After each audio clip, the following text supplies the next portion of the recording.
Let's add a new class here. We call it selection sort. And just like before, we need one method, public void sort, which takes an integer array.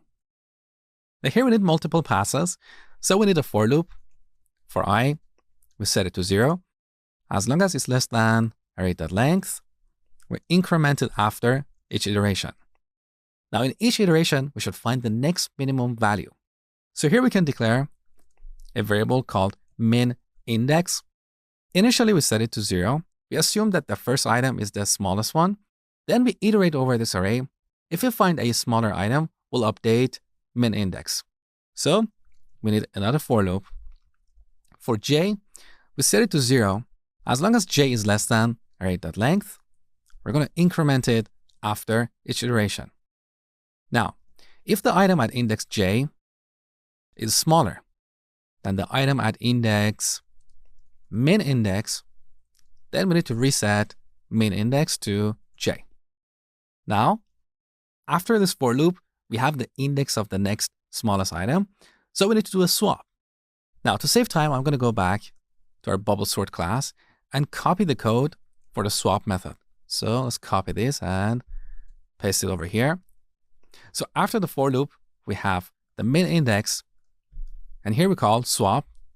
We give it our array, the min index, and I. Now, our code has a tiny problem. Can you tell? Well, here we shouldn't set j to 0 because after each pass, we find the next smallest item and move it to its correct position. So in the next pass, we should start our search after that item.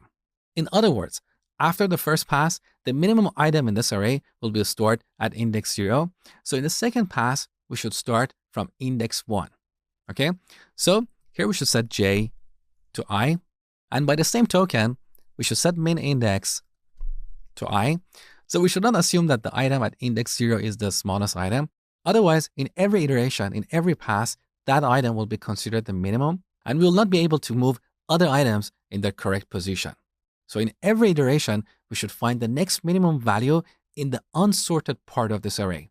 That is why we start from the item at index I and go forward until we find a smaller item, okay? Now, we could also refactor this implementation and move these few lines into a separate method called find min index. That would make our code cleaner, but I leave it to you as an exercise.